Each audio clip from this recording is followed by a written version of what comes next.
So if there is one thing that I love talking about, it's really obscure games. Games that no one has ever mentioned or even know exist in the first place. I've brought up several games on this channel that are pretty obscure, and no one ever talks about them. Like the El Tigre game. Definitely not something I know a lot of people even knew existed. Some of the Christmas games I talked about were pretty unknown too. I think I'm the only other person on YouTube who's ever even reviewed the Monsters Inc. game on PS2. And I still have a ton more obscure and weird games that I want to talk about in the future, because I just find them so fascinating. Like today's game, for instance. So, for a little background, I was browsing a list of some OG exclusive Xbox games to try out, since I haven't really played that many of its exclusives, and on that list, I saw a game called Loons: The Fight for Fame. What was this, and why has no one ever mentioned this game before? I've seen people talk about several other Looney Tunes games, like some of the PS1 games, the Back in Action game, heck, even the recent Space Jam game that came out a few months ago. But this game? No, I've never heard anyone talk about this game before. And when I looked into it a bit more, I couldn't find that much info about it, and currently, I've only seen one review of this game on YouTube. That was about it, aside from some Let's Plays, of course. So I had to grab this game to see what it was all about. I managed to find it at a flea market for like $15, and after trying it out for a few minutes, I decided to make a full video on it. I need to share with you guys what this game is, because it was a trip.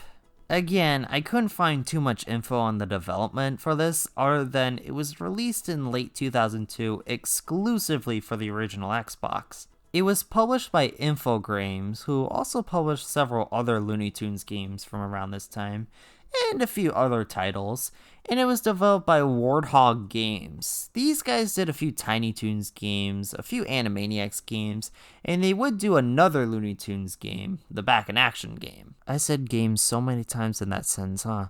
I do find it weird that this is an Xbox exclusive though, since I don't usually associate the Xbox with these types of games. Like, sure, it did have a few other kids' games that were exclusive, but for the most part, it was mostly seen as a mature system. So I would kind of think this game would also be on the PS2 or GameCube, but nope, Xbox only. I will be playing this on the 360 since it is backwards compatible and I like to have a little better video quality. But yeah, let's dive in and let me show you what this game even is.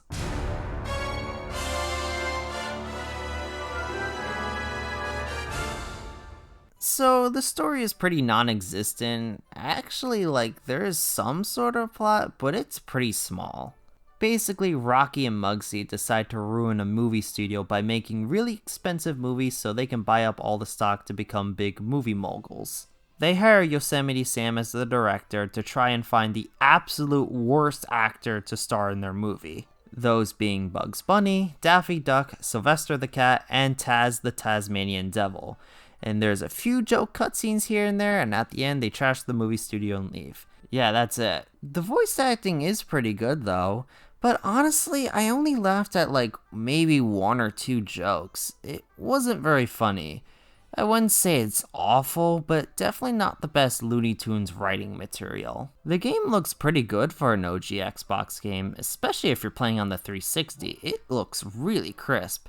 And I love the cel-shaded look in games, and this pulls it off pretty well. I like that the set environments are all very low quality movie sets. That's pretty great. The music fits pretty well with the Looney Tunes, although I couldn't really remember that many tracks. The only one that really stuck in my head was the title theme, but that's kind of it. I have a little bit more to say on presentation, but I'll save that for later. So there are only 4 playable characters in this game. It's the 4 I mentioned previously, that's it. So no Porky, no Foghorn Leghorn, no Marvin the Martian, Elmer Fudd. You do see a few of them in game, like Yosemite of course, and you see Lola a few times, but other than that, you're stuck with these 4 characters, and that's it. Which is a huge letdown. The Looney Tunes universe has a whole array of characters, and you only have 4 playable characters in this game? That's pretty bad, especially since at this point, this is the 6th generation. We were long past the point where fighting games had few characters. Heck, the original Street Fighter 2 has more characters, and looking back, that was considered a pretty small roster. So for modes, there aren't too many of them. In fact, it's pretty bare, and I don't have anyone around to play this with. If I did, they'd probably question me why I would make them play this, so I'll mostly be playing the single player mode. And well, since it's just 4 characters, I mostly just played as Daffy since he's always been my personal favorite Looney Tunes character. So if I were to tell you that this was not only an OG Xbox exclusive Looney Tunes game, but that it was also a fighting game, and not just any fighting game, but a Power Stone clone, you would probably think I'm crazy. I don't have too much experience with the Power Stone games, but this game is sort of like that, where you're in a 3D arena and you could use different objects and power-ups to defeat your opponents. But oh, there is a lot more than just that in this game. So there is this star system which essentially acts as your health bar. If you want to knock out your opponents, you're gonna have to use these gizmo weapons, but we'll get to that in a little bit. But essentially, if you have no stars, then you're knocked out. The only way you could replenish it is by getting scripts, though sometimes if they are awful, they can drain your star power, and that's pretty annoying, or activating certain things that have glowing stars next to them. These are either some sort of little event you do, like driving a vehicle or using a turret gun to shoot the other opponents, and while I thought the game on foot controlled just fine, the vehicle and shooting controls are so awful. They are so slippery to handle, and with the turrets, I can barely aim it due to how clunky the aiming is. If you do get your star power all the way up, and you go to this much bigger star spot, you'll activate a minigame where you'll have the chance to drain the other opponent's health. These are parodies of classic arcade games, and honestly, I don't mind these. Like, sure, they are kind of out of nowhere, but they are pretty short, and unless you're doing the single player mode where you have to activate a minigame, you can pretty much ignore these if you wish, and even in single player mode, you don't actually have to beat them. As long as you activate them, you're fine, which I do appreciate. Too bad though that this game is entirely broken. So there is a ton of stuff going on, even though what I said maybe doesn't sound like a lot. When you're playing the game, it gets pretty chaotic, and sometimes it's hard to keep track where your character is. The gizmos are some of the most broken items I've ever seen in a game. You can literally spam all of them over and over again and drain an opponent's star power so easily. And I'm not just talking about one item, no, every single item is like that, and the computer AI loves spamming them. Like, if they're not as dumb as rocks, they are spamming the gizmos over and over again. Like, the game wasn't challenging at all. I'd say it was pretty simple, but the entire game is unstable. Like, the game would run okay for some stages, but then I get to something like this and oh no, that's so bad. Now, I'm not 100% sure if this is just a 360's fault, since I know some backwards compatible games have some issues like this. I did also try it on the OG Xbox, but it still wasn't very smooth. The game is so glitchy too.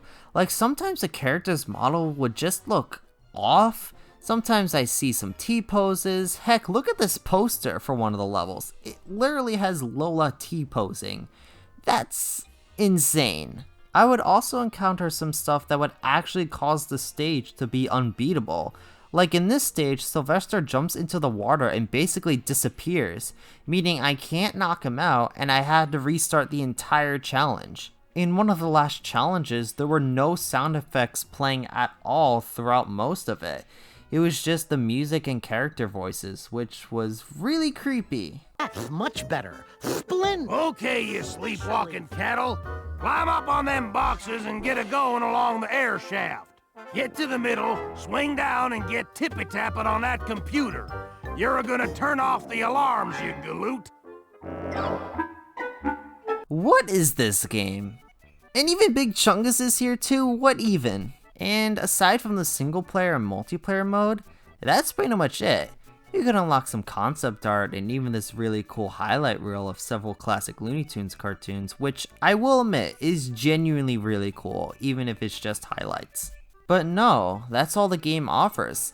This game is a huge train wreck in every way possible. The fighting is pretty subpar, the overall design is outright broken, the game is extremely unpolished, and it doesn't offer that much stuff aside from that. But I had a really fun time with it. Like, don't get me wrong, this game is a gigantic train wreck. If you're looking for a genuinely good 3D arena fighting game, play something like Power Stone, or I don't know, maybe that Team NT game. Here, that one's not too bad. But I absolutely loved playing through this game. I was laughing at how broken it was, which is ironic since I didn't find the actual dialogue very funny, but I thought the broken design was hilarious. This game is so fascinating to me, just how dumb it is. I imagine if you get 3 other people, it's an absolute blast. So, in some way, I would recommend playing this game, but only if you're looking for something to laugh at with other friends. Like, as a game, I would absolutely not recommend it, but for something to laugh at, yeah, give this game a go. You are gonna need either an original Xbox or an Xbox 360 to play this, and copies aren't the cheapest in the world, but it's not too bad to get. And honestly, if the frame rate issues were caused by the 360, I would kinda get it on 360 just to see it even more of a train wreck. More people need to know about this train wreck, and I'm probably gonna be like the only other person on YouTube that actually reviewed this. But anyways, I hope you all enjoyed me rambling about this game out of nowhere. If you like this video, give it a like, and if you're new to this channel, hit that subscribe button. And let me know in the comments if you've actually played this game before, and let me know if I should look at other Looney Tunes games in the future. There are a lot of them out there. But I hope you all have an amazing day, and take care. That's all, folks.